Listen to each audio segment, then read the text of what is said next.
Syer. Thanks. Thank you, Luke. Hello, everybody. Okay, so everybody's woken up after lunch now, right? It's lots of nice bright eyes. Okay, welcome. Thank you for coming. My name is Dave. That's my sort of internet coordinates. If you want to be an angry bird, you can find me there. My email address is really easy to find as well if you want to contact me personally. So yeah, I work for Pivotal. I'm on the Spring team. I have been for a while. I would say it feels like I've had the same job since 2006 because I pretty much have actually.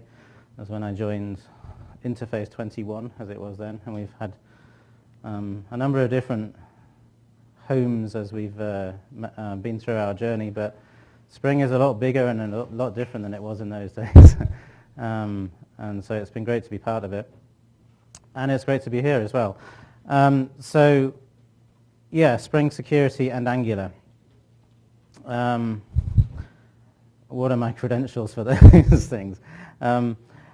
Well, I work on the Spring team, and I did actually spend about 3 years actually on Cloud Foundry, working on identity management. So if any of you are using Cloud Foundry or have tried it out, and there's this thing called the UAA in there, which is actually written in Spring, and that was what the team that I worked in did.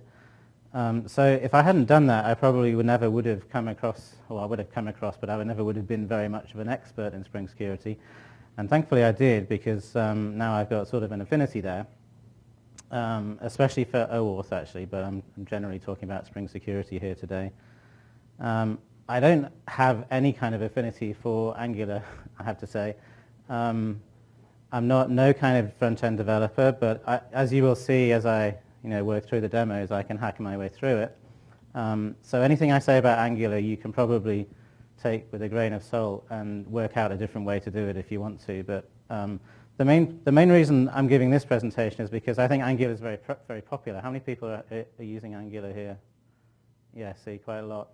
And so a couple of years ago, I noticed a lot of people were asking questions on Stack Overflow and GitHub and places like that about Spring Security. Like, they were obviously using Spring in the back end, and they were struggling with how to make it talk to JavaScript in the browser. And so I thought I set myself a task to kind of learn about how to do that and how they fit together. And so the good news is they do fit together, right? Because Spring Security it's full stack. It's going to be able to do anything you want it to do. It's just a question of how easy it is and what the best way to do it is. Angular also cares about security, right? So they have lots of features. And really it's just a question of kind of matching them up and working out where the overlaps are and getting the shortest path to the happiest outcome. So that's really what this presentation is about. You might have read some of this material before. So I published a series of blogs a couple of years ago, maybe a year ago, I can't remember actually, on spring.io, and they were very popular. So somebody said, why don't you write a book? And I said, no, I can't write a book. How about if we just turn the blogs into a tutorial and we'll put that on the website? So that's what we did. So there's a tutorial, I'll show you a link in a minute. And really the presentation here is kind of a walkthrough of the material in that, and I'm going to give you some kind of demo material that will hopefully bring it alive and focus on a couple of things that we've got time for, right? Because we've only got, how long have we got? I can't remember, 40 minutes or something, 50 minutes. Actually, I should find out how long I've got. We're supposed to finish at 4:45 or something, is it? Somebody tell me when we finish. Yeah. You guys should know. 4:40, okay, fine.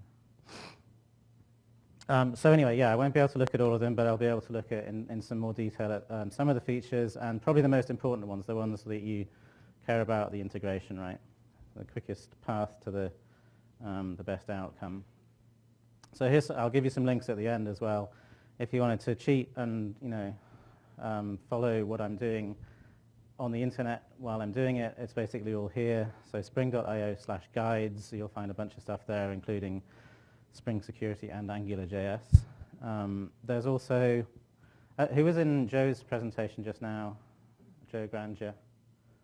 A few people, I recognize some faces. So a lot of the stuff that he covered is actually in this one as well. There's another little guide on spring.io called Topical Guides. They're sort of short things, but this one's about the architecture of Spring Security. That might be interesting. And then, of course, everybody's favorite place on the internet, start.spring.io, which I will be using. Okay, so Spring Security, what is it? If you don't know, it's or from the web tier point of view at least anyway, it's a filter-based solution for servlet applications. That is going to have to change when Spring 5 comes out. Spring Security 5 is going to be something other than filter-based, but for the time being, web applications are servlets, and so we're filter-based. And we care about authentication, so who are you, identity, and authorization, so once I know who you are you allowed to do the thing that you're asking me to do? There is also an OAuth 2 module, and Joe mentioned that in his talk because we're going to fold that into Spring Security in Spring 5. And I think if anybody went to Adib's presentation just now as well, was anybody in Adib's presentation? He was talking about OAuth 2 and the stuff he was using. I'm going to do again, so if you missed some of it, then I can fill in the gaps. So there's a nice OAuth 2 module that you can use for single sign-on token-based API authentication, which is quite a useful thing in microservices sort of climate, which is not exclusively what we're going to talk about today, but it's certainly relevant. There are lots of features. Okay. AngularJS, so this is what I know about Angular. It's a JavaScript framework. It does, I think the reason that it appeals to me, and I find it quite easy to use, is it has a sort of a slight affinity with Spring because of dependency injection. It has this sort of magic quality that you just write code and then stuff happens. The framework fills in the gaps for you. So actually, for me, it makes it quite comfortable as a Spring developer, so I imagine that's probably why other people use it. And therefore, it has quite a lot of traction in the enterprise, the sort of typical Spring shop. There is a lot of Angular there. Not exclusively, and actually, nothing that I'm talking about today actually is very specific to Angular, and all the frameworks have roughly the same features. So if you can work out how to do it with Angular, there will be a way to do it with React or, fill in the gap. What your favorite JavaScript framework. There's a new one every week. The samples, the apps that we used in the tutorial and the demo that I do today, they're not very real use cases or anything, but they do have real security. Okay, I just want to emphasize that. It's not toy stuff. It's actually the way you do it. It's just that the business domain that I'm working in is ridiculously simple, just to sort of take away the distraction from what the main point of the presentation is. Okay, so this is an important message. Okay, so if you only take one thing away from this talk, right? If you're going to go to sleep, do it after this slide. If you're writing code in a browser, actually in a browser or in a mobile app these days, I don't write mobile apps, but I know people who do, and I know that the software development kits, the SDKs, the way that you write apps in mobiles basically means that you're behaving like a browser, right? That's natural because HTTP is a protocol. The behavior of clients should be roughly the same whether you're a browser or a mobile app. So this applies there as well. But basically modern browsers, doesn't matter what you've got these days, they're going to have some security features, all right? And a good rule of thumb with security is don't do it yourself, especially if somebody else has already done it, right? So there's a browser there, there's a release every 5 minutes, right, of Chrome, and they're always patching it, they're always improving it, they're always finding problems and fixing them, and a lot of those problems are security. So don't throw that away, all right? Use the browser. And you don't have to use all these features, but look, there's a lot there that it's all valuable, all right? So HTTP basic, it's basic. It's called basic because it's simple. But don't discount it just because of that. It's useful. X509, a little bit hard to set up. Not that easy actually. But at least it's in the browser if you need it. Right? It's a different level. Kerberos. Nearly all browsers support that, and it's often available in the enterprise. It's very difficult to set your browser up with that. So unless you're in an environment where your browsers are being, installed and refreshed by somebody else, you probably don't use that. Cookies, very important. All right, cookies have security features in them. Don't forget that.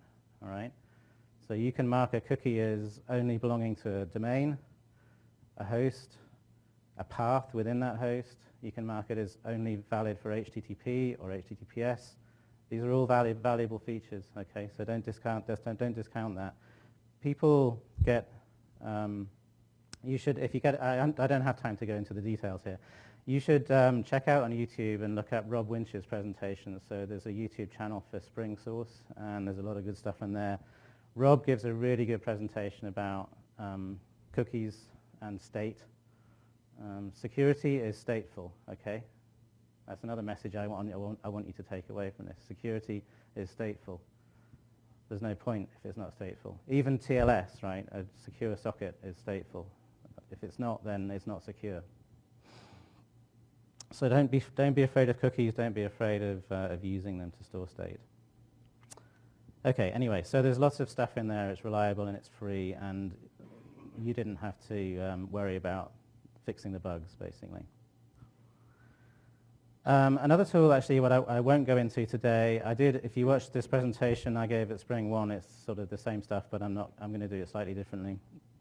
At Spring 1, I gave a demo where I used Spring Session to share state between applications, and between application instances and between applications. It's easy, really nice to use. If you're scared of state, Spring Session is a good answer.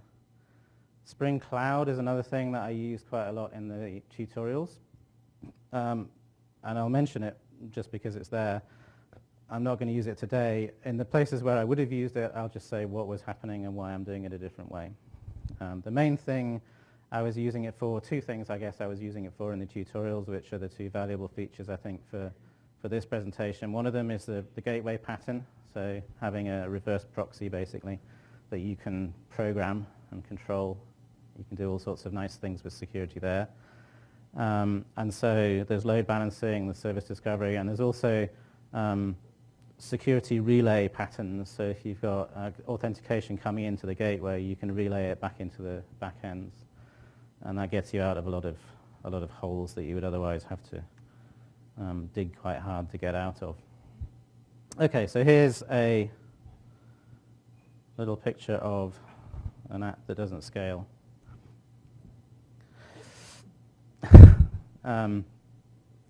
Graphics joke.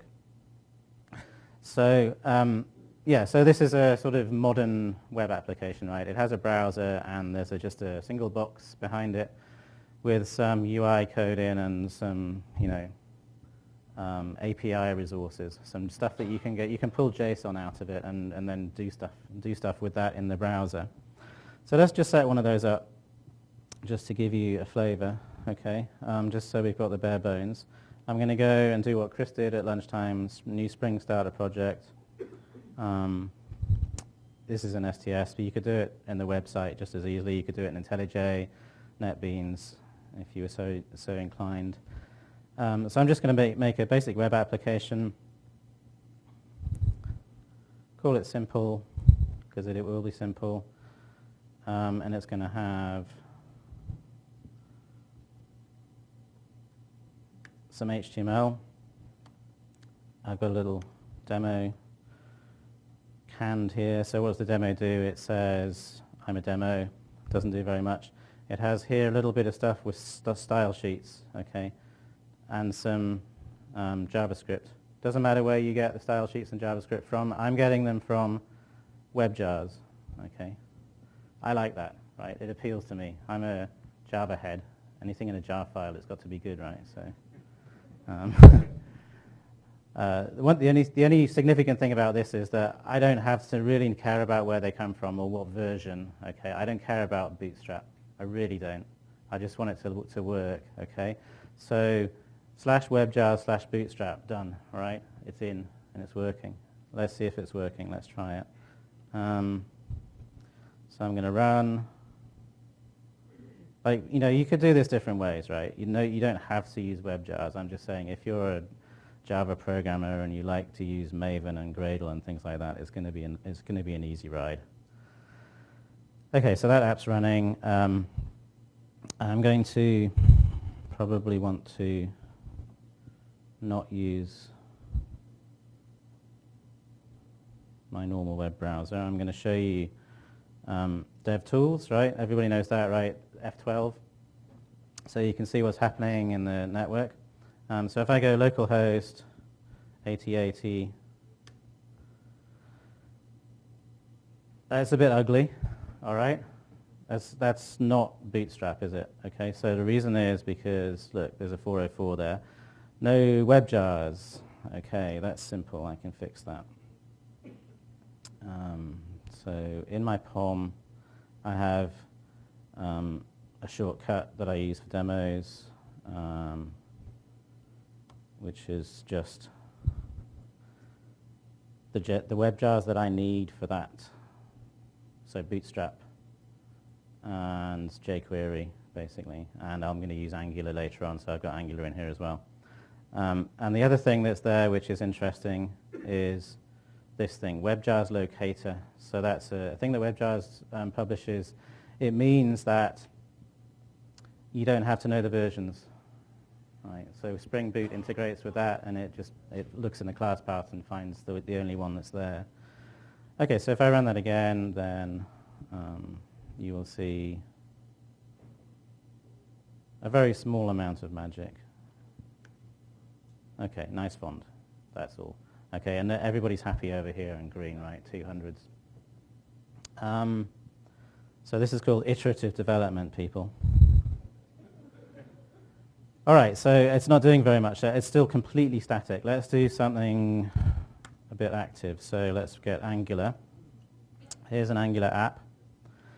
So I'm importing the JavaScript from the WebJar, and I've got myself an app here with a controller. This is how Angular works. If you're not familiar with it, it's equally magic as Spring, and that's all I need to say. So what are we going to do? We're going to want to define some functionality here, right? So let's get one of these back-end resources. Okay, so this is dependency injection for people who don't know Angular. That says I'm passing a function in as the controller definition, and Angular will recognize that and say, HTTP, I know how to do that, I'll inject it for you. And that's good because it makes it nice and testable. Okay, that's what dependency injection is good for, isn't it? Testability. I'm not going to write tests for my app, I'm sorry, I don't have time, but I will do it tomorrow, I promise. I will. Okay, so HTTP get /resource. So I'm going to get a resource from the back end, and then if that was successful, then I want to, function, can't type. There's a response coming back from the HTTP get, which I can pull some data out of. So I'm going to write self.greeting equals response.data. So the response.data is the request body, the response body. And self I haven't defined yet, so if I make a mistake, everybody shout, all right? This is pair programming. Var self equals this, all right? So that's the controller. And then up here, I'm going to want to refer to that stuff, so let's see, here we go. Body ng app equals app. Normally you put controllers lower down than the body, but I'm not going to bother for this demo. We can fix that later, okay? So we're going to use the home controller for the whole body, and I'm going to put some content here. Okay, so the way you do that well, one way to do that in Angular is like this. So home is the name of the controller, greeting is the name of an object inside that, and it's going to have an ID because I say so. And then it's also going to have a message. Okay, so the reason I'm doing that is because I want to be able to tell if it changes, and then the message is going to be a nice little hello world. Okay, so if I load that now, no errors except a 404. 404 is not a surprise, right? I haven't got a resource to get, so let's go and do that. There's still a good test, because if there had been other errors, I would have been more worried. REST controller. Get mapping. New feature if you haven't seen it in Spring 4.3. Public greeting. So I'm going to have a domain object called greeting. Return new greeting. Hello, Toronto. Exclamation mark, because we like you. So okay, we don't have a greeting yet. I've got a little shortcut for that. It's just a tiny little domain object. It's got an ID, which is random, and a string message. Okay. So that should work. Not until I restart, because I'm not using the dev tools. And then, it's funny how that, there we go. Reloading that, and it flickered a bit. I can fix that later. It's okay. There are ways to fix that. When I reload, I get a different message every time.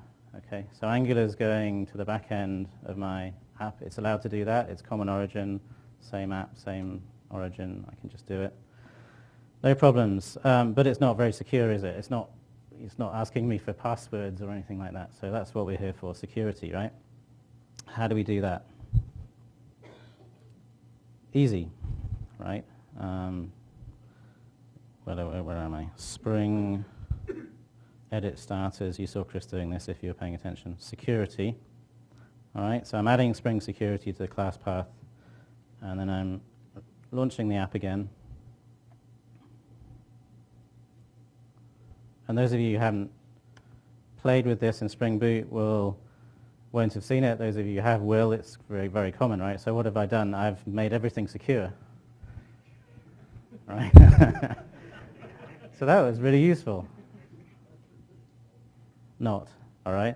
Okay, so if I knew the username and password, I could log in here. But I don't like the user experience. I don't like this pop-up, right? Nobody likes this pop-up, right? This is HTTP basic. This is why people don't use it. But listen, we can still work around it and get something useful. Okay, so the first thing I'm going to have to do is I'm going to have to switch off that security challenge for the home page, because the home page is like something I want the users to be able to see. Okay, so first thing I need is, not caps, I need a web security configure adapter. So Spring Security 101. And that guy has a configure method, which means that I can, okay, keep my HTTP basic, I like it, okay, and authorize requests, right, dot ant matches. So I want the home page, and let's just for good measure, let's add index.html. Those I want to be available to everybody, permit all, okay? And then also I want any other request to be authenticated, all right? So my home page is now open, and everything else is not. Restart the app.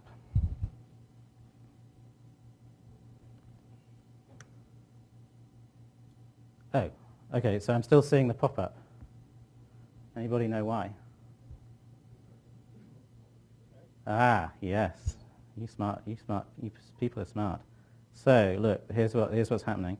There's a when my controller loaded, the fonts are too big now, so I can't really zoom in on this very easily. But how do I make that smaller? No, that didn't work. Does I go down? Can I get rid of this? Yes. Okay. So when it tried to load the resource, it got a 401, and it got a 401 with a particular. So it was 401 saying you're not authenticated, so you can't have that resource that you wanted. It had a header there, www authenticate basic realm equals realm. Well, that's nice, right? Because it tells the client how to authenticate if it wants to. But on the other hand, browsers interpret that as you want the pop-up. All right, I don't want the pop-up. So this is the first kind of Angular feature that you need. Okay, so this is Spring Security will happily not send that header, right? That header was sent by Spring Security. Let's be clear about that. And its default behavior is to do that because it assumes that, you know, basic authentication, you might want a hint about what's going on. I can easily switch it off. The way I'm going to switch it off is just a quick detour here because I know my shortcuts won't work unless Eclipse knows this is JavaScript basically. So then I go, there's some config. Angular config, here we go. So what did that just add? All right, there's another injection point here. So this is kind of a global thing for Angular. The whole app, every time HTTP is used, there will be a default header. X minus requested with equals XML HTTP request. It's kind of a convention, but it's a common one, right? It's a common one that Spring Security supports, but Angular didn't know about. So I have to teach Angular how to do it. It's easy. All right. That was in the client-side code, so I don't have to restart the app. All right, there we go. So let me just prove it. Okay, so I'm reloading that several times, no pop-up, and the resource does not have the challenge header in it. Okay, so I'm in a happy place, I'm secure, but now I can't see my message. All right, what am I going to do to see the message? I need a login button, right? I need a nicer way to enter my username and password. Let me just make sure that I have a password first. So, in case you didn't know, the default for Spring Boot is to generate a random one. There it is, so it's just a bit hard to remember. And for the sake of the demo, I'm going to make it into something that everybody can hack. And where was I going with this? Right, so then we need a login button. Well, let's restart because I want that password to actually work when I get there. Okay, so here's our HTML up to now. There's not very much of it, right? I'm going to make another container just so it lines up nicely. And I'm going to put here a form. And I do have a shortcut for that as well. Simple form with a username and somewhere there should be a password as well. Why am I not seeing the password?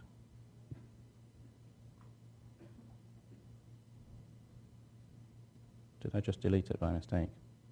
No, it's there. Let's see what it looks like. Yeah, it only has it only has one. I think I got the wrong shortcut there, didn't I? Let's find a different form. Login form, maybe. There we go. All right, okay. So that's just me being too clever for my own good. Okay, so I've got a username and a password, and in the form I can ng submit to a JavaScript function, which doesn't yet exist. All right. So the name of the game will be to implement that function such that it sends the username and password in HTTP basic. All right, that's easy actually. I'm going to cheat again because it does involve a little bit of typing. So there's a login form here as well, login function. There we go. I have to be careful with my brackets here, don't I? Yeah, don't need that one. And then to save a bit of time, okay, so normally what I would do if I was doing this properly, I would have a user endpoint that I could interrogate to find my currently logged in user, and that would be the sort of protocol I'd use for JavaScript to authenticate. To save a bit of time, I'm just going to go straight to the resource there, and then I can just move that code up there, right? So logging in will be the same as getting the resource. If I'm authenticated, then I can see it. If I'm not, I can't. It's simple. Syntax error somewhere. Okay, so what's happened here? Yeah, I thought that would happen. My brackets are wrong. Line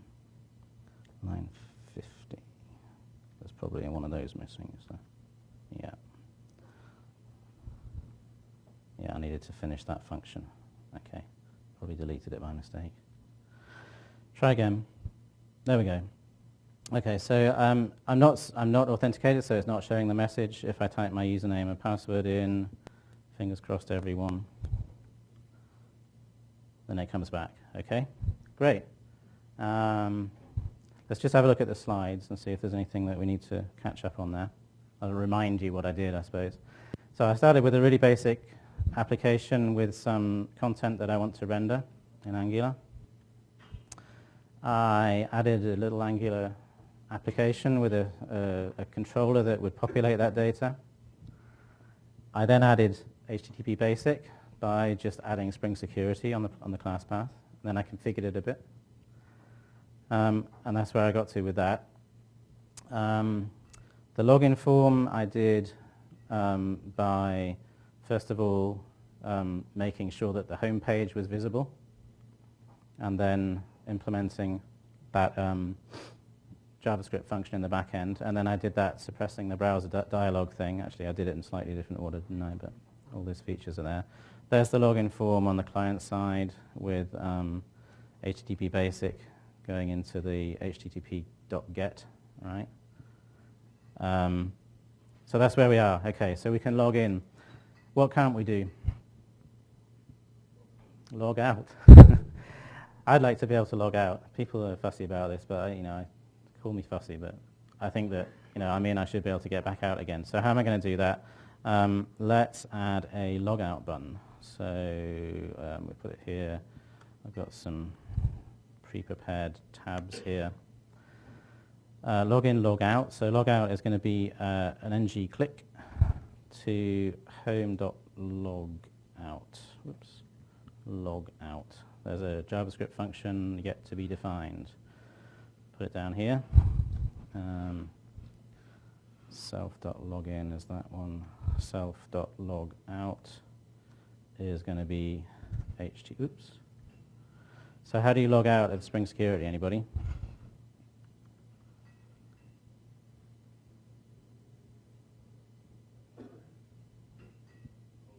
Have a guess. Post. Nah. I could make it do that if you really wanted me to. You post to /logout. That's all you do. And if that was successful, then I don't need my greeting anymore, right? So that'll be the signal that I've logged out. It will actually, I can prove that it's actually logged out, but that's going to be the signal. Okay, so let's see if that worked. Reload, log in again. If anybody can explain why I have to log in again, there are points at the end. Okay, so there we are. I can keep submitting that form actually and get different messages. If I want to log out, who knows what's going to happen now? Nothing would be a good guess, yeah. Oh, bang, what happened? Oh. No, logout is not a function. That wasn't what I was expecting. There was a 403 though, look. Oh, that's something else. Okay, so the thing that I was interested in was this. Okay, 403. Why is it a 403?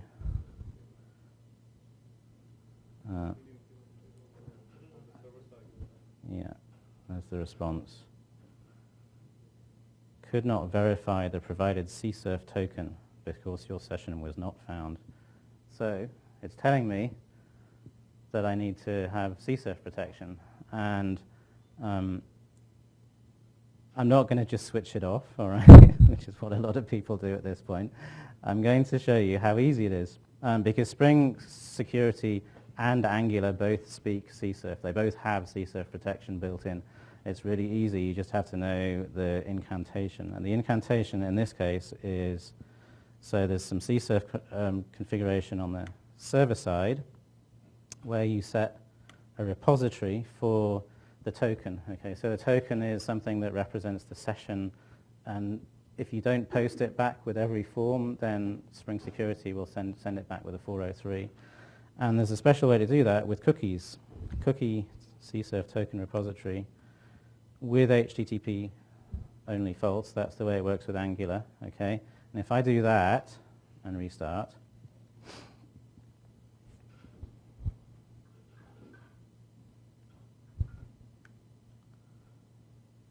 user password, typed it wrong. There we go. So I'm logged in. I'm not logged out. There was actually an error there. What is it?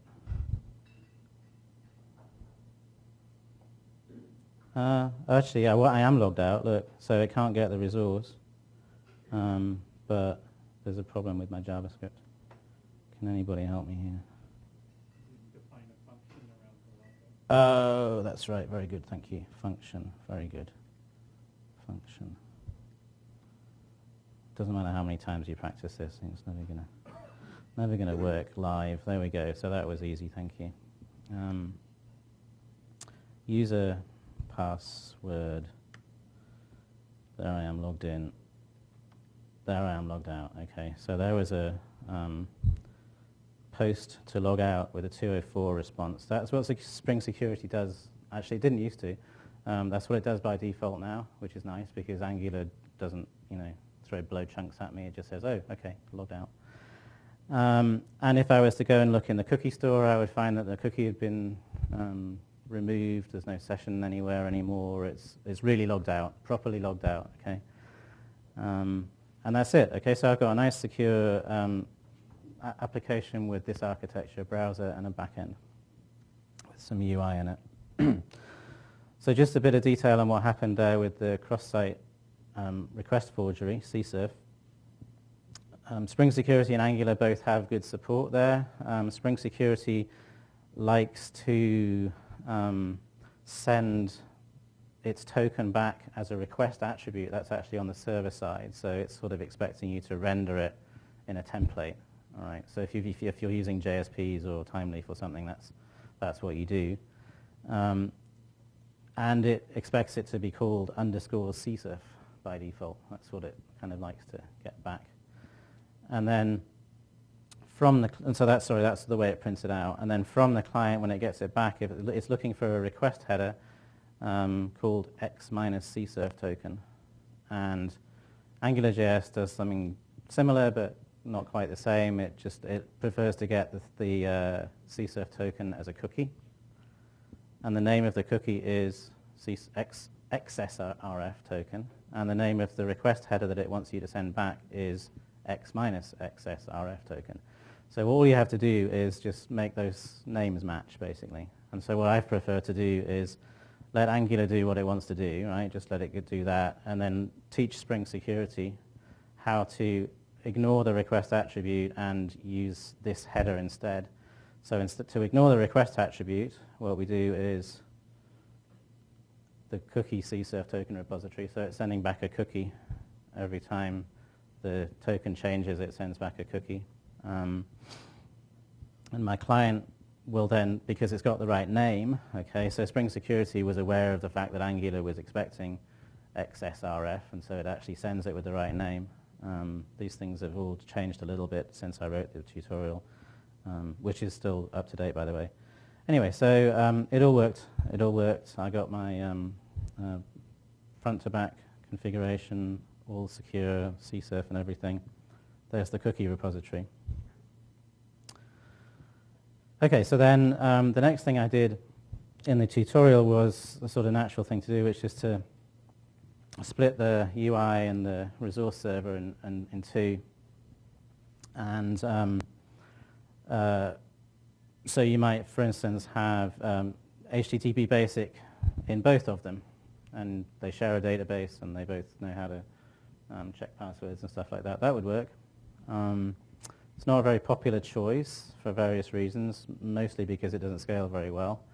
And also you've got this nasty little cause thing sticking out there, so it's a sort of a it's one of those security features, right? One of those things that stops you from making any progress. Oh shit, it's secure now. I can't use that, so I'll have to switch it off. That's what people do, right? SSL, oh, I can't connect. It's a self-signed certificate. Switch it off. So rather than do that, I mean, actually, in the tutorial, what it does is it shows you how to configure the CORS responses from the resource server so that the browser can contact it. So you can you can be explicit and say which common origins are allowed to be shared, but it's fragile and it's a little bit dangerous because the temptation is always to open it up more than you need to, right? I would prefer not to have to do that. I don't want to open anything up. I want it to be nice and tight, locked. So I don't really want to do that. But if I did, this is how I'd do it, right? So in the resource server, there is a Spring security feature. HTTP, so I had http.csurf. There's also http.cors. And really all you need to do is just switch it on, because then if it knows that it's in a Spring MVC application, it'll pick up all the right details. There are different ways of doing it. You can manually control which resources have which origins and things like that. But the easiest thing to do is to decorate your request mapping with Spring MVC, and then use this feature in Spring Security. I'm not going to show you that because I want to do something more interesting.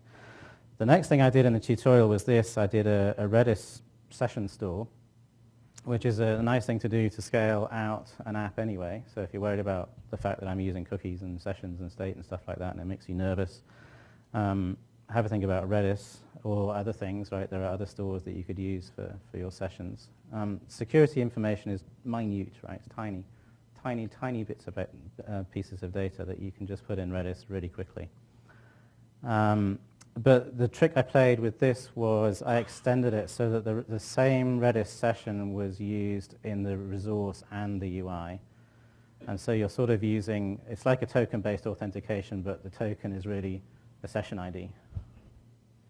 And so what I had to do to make that work is I had to teach the JavaScript to send a header to the resource server which wasn't a cookie, right, which is a sort of token.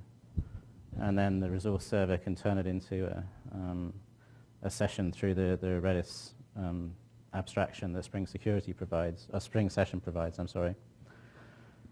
The next stage I did after that is I introduced the gateway pattern. So this is nice because it gets you away from, oh sorry, if I go up again instead of down. The difference between these two is really the CORS problem. Okay, so if I don't have to go directly to the resource from my browser, if I can go through the gateway, then it's all nice and hunky-dory. I can control all the security in one place, and I like that.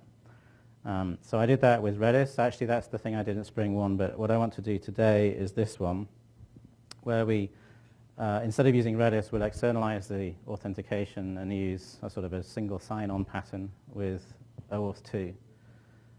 And it's not actually all that difficult. So to prove it, okay, what we're going to do is, first of all, we'll split this app up. It's a race against the clock now. I've got 10 minutes to finish this. So we're going to make a special resource server that is initially a copy of what we've just done, but I'm just going to go and delete all of the UI. I'm going to give it a port that isn't 8080, so I don't get a port conflict. I'm going to, for the sake of sanity, rename the main class. Obviously that's optional. So what in here is UI related? Most of that stuff is, I probably don't need csurf. I'll keep the rest of that though, and then I'll do @enable resource server. Isn't on the class path yet. It's asking me if I'd like to add it. Oh, yes, please. Thanks, Chris. I do think I'll go and tidy that up. I'll go and do it in a minute. Okay. So I've enabled a resource server. That's an OAuth 2 resource server that comes from Spring Security OAuth. And actually, why do I need any of this? No, I don't need any of that, do I? All of that would be provided by this and Spring Boot, basically. There's one other thing I need, it's now going to be secure. Okay, I could start this app and I could prove it, but I don't really have time. It's now going to be secure, but it needs to, if I send it a token, it's going to need to decode the token, find out who the user is, so I can make security assertions about it. How's it going to do that? Well, I'm going to ask it to delegate that to GitHub. All right, so I've got a copy-paste thing here that I can do. So I just need the user endpoint on GitHub for this. All right, so that says if I'm an OAuth 2 resource and my user info comes from GitHub. All right, that's a standard GitHub API endpoint. If I send it a GitHub token, it'll send me back user details. So I can use that to decode any tokens that are coming in if they're from GitHub, obviously.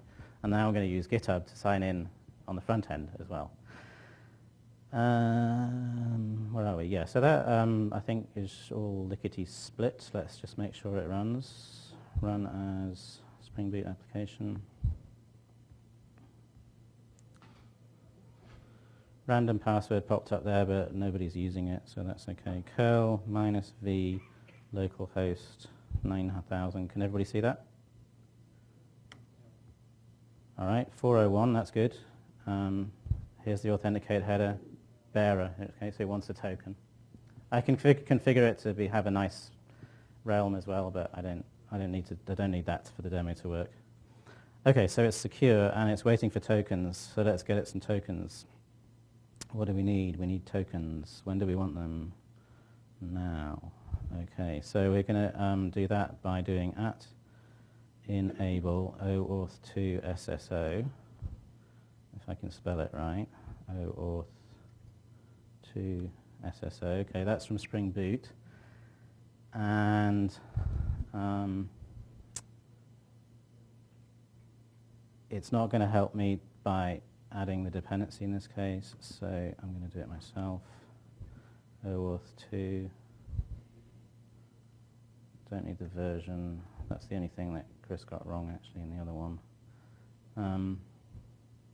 All right, so it's ready. It's nearly ready. Okay, so the problem is now this /resource is still local, and I want it to be a proxy to the back end. That was the pattern I had, right? Gateway with an API server in the back end. So I'm going to do that with a REST template. Okay, so let's, I'll cheat and I'll use, I've noticed a lot of this at this conference, and I must say I disapprove, but I do it all the time for demos as well. So I'm going to auto-wire a REST template. The thing I disapprove of is obviously field injection.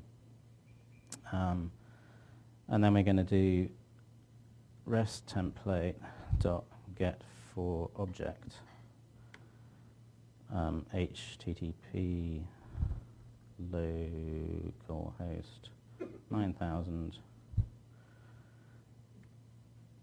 greeting dot class. Okay, so I can get my greeting that way. Now I'd better make sure that the REST template exists. If I start this app now, it will break because there is no REST template. There are a number of ways I could get this REST template, okay, and what I need is a way that will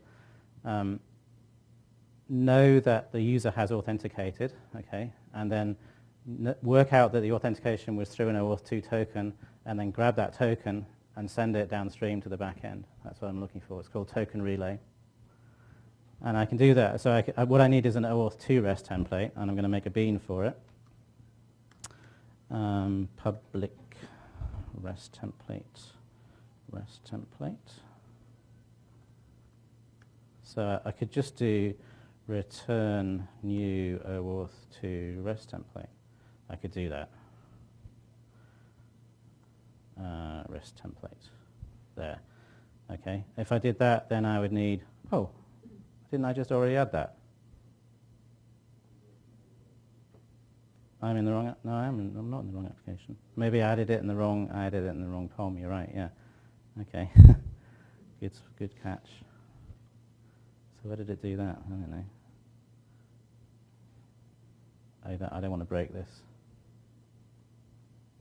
So I do need that there. I need it there, and I need it in the other one as well. Yeah, that is the simple. That is the one. So why is it complaining? I don't know. OAuth 2. Oh, because it's the OAuth 1. OAuth 2 REST template. Okay, there we go. So to make an OAuth 2 REST template, I would need these two things, OAuth 2 protected resource details and OAuth 2 client context. I could make those things, okay? I will show you another time how to do that. And today, what I choose to do is a shortcut. So user info REST template factory is a Spring Boot feature. And basically, that is switched on. Right, sorry, not new. Return factory dot get user info REST template. So this thing, user info REST template factory, is used internally by Spring Boot to support that SSO feature.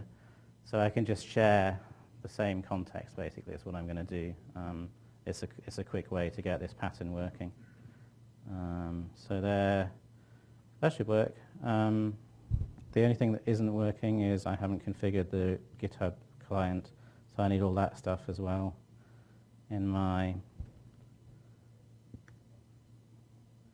So that's GitHub client, secret, a couple of URLs, and form authentication. So that's just, secret source that GitHub needs to do authentication. It's similar but different for Facebook, Google, your internal system, the thing that you build yourself, whatever it is. I'm just using GitHub because I can copy-paste it really quickly and I have an account. Okay, so then I guess I need to run that app, right? Simple application. The back end's still running, isn't it? Yeah. Okay. Oh, I don't need all that login stuff, do I, actually? So let's just fix the front end a bit. I don't need any of this. Don't need any login. No, don't need that, don't need that. What I do need is, I do need to just try and get that resource, right? So I'll just keep that bit. Does that make sense? HTTP get, yeah. Oops. I've missed out a bracket there. Okay, there we go. So the controller is going to try and get that resource when it loads. It's going to fail because it's not authenticated. But then when I log in, it'll work. Okay, and then to log in, I don't need this form anymore. I could keep it, I guess, if I wanted to have, password login as well. What I need actually is to go to /login. Okay, so that endpoint there was set up by Spring Boot, or Spring Boot with Spring Security to fulfill this contract. Okay, so I think we're ready to try it. Let's run that app.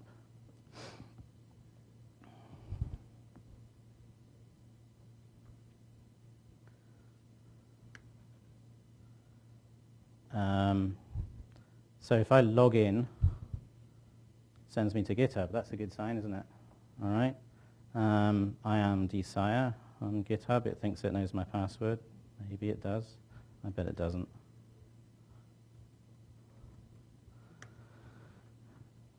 Everybody got their two-factor authentication switched on?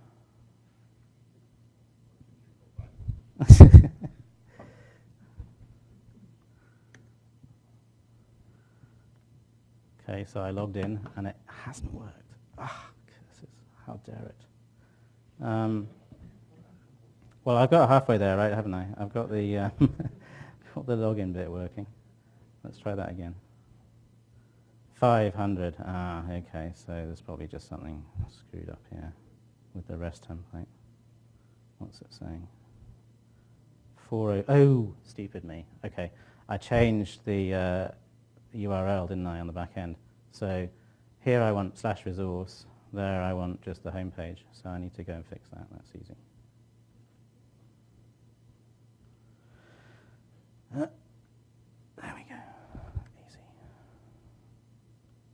Resource.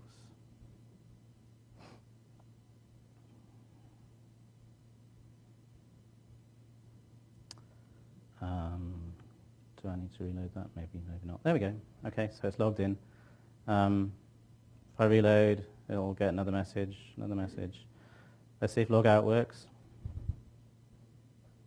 Amazing. Amazing. All right, so it's all secure and it's authenticating with Logout, with GitHub. I didn't have to do my GitHub login again because there's a session, the browser has a cookie session with GitHub. All right. Now the next question that everybody asks me is how do I log out from everything? And that story will wait for another day. Yeah. Ask me again.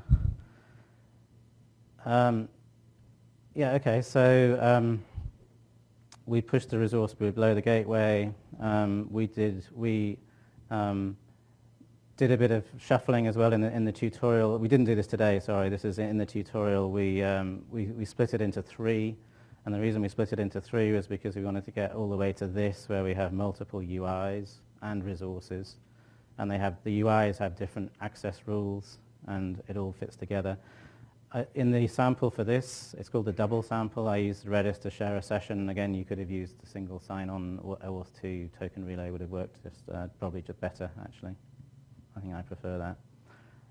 So there it is. There's a tutorial. I'll show you the link again in a minute. There are 6 apps there. There's another tutorial which is just about the single sign-on piece, so the thingy I did with GitHub. So it shows you how to do that with GitHub and Facebook and how to do it to roll your own. And those were the slides that you're looking at. Those are on my website, prezos.dsire.com. The tutorials are on spring.io/guides. There's a couple of them. There's a Spring Security Architecture thing.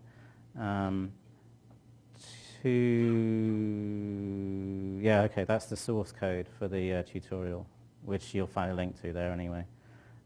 That's Spring Security OAuth, which we are keeping in maintenance mode because we're going to basically fold it into Spring Security 5 sometime next year. There was a bit of Spring Cloud Netflix in the tutorials, but not today. So in the tutorials, what I did was instead of writing my own proxy, you know where I did that thing with the REST template, I just had @enable Zool proxy at the front end, and it did the token relay for me. That's it. Thanks, everyone.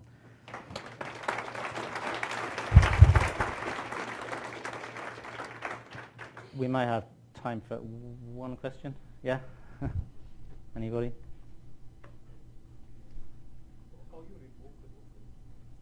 How do you revoke the token was a question. Well, in the case of GitHub, there's a UI, right? I can log into GitHub and list the approvals that I've made. It's up to the provider, the OAuth2 provider, what interface they provide for that. Cloud Foundry doesn't have one. GitHub has one. Facebook has one. It's not something that you do on a routine basis in GitHub, but it's the UI is there. But yeah, so logging in and logging out is a once you've got an authentication separate from your main application, it becomes a slightly more nuanced process, shall we say, because you've got authentication with the auth server and also with the UI. So when I logged out of the UI, I killed the session with the UI, but I didn't kill it with the auth server. That's what happens. So that's a pattern that works for some things, right? Because if you are actually using GitHub to authenticate your apps, you don't want to log people out of GitHub when they log out of your app.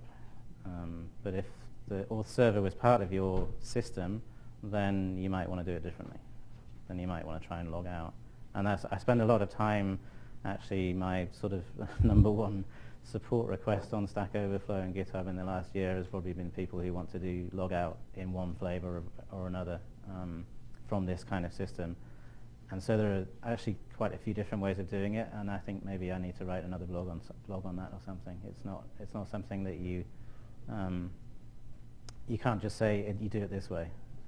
It depends on the use case, on the user experience that you want. Is there anybody else? Yeah. You are using the grant type for the sample that you showed. You are using the grant type of authorization code, right? Yes. Okay. Yeah, that was an auth code grant. That's the best way to do single sign-on. So if you've got users you want to authenticate, use source code. Forget about the others, honestly. And somebody told me Meetup, right? This thing was a Meetup on the Meetup website. Meetup has an OAuth 2 server that only has implicit grant. I thought, it's a bit strange. That's unusual, right? Everybody supports source code, and everybody either is a browser or can act like a browser, so you can do all of that protocol. There are libraries, right, and browsers, and things just do it. It's the most secure way of doing it. That it? Yeah, Thanks.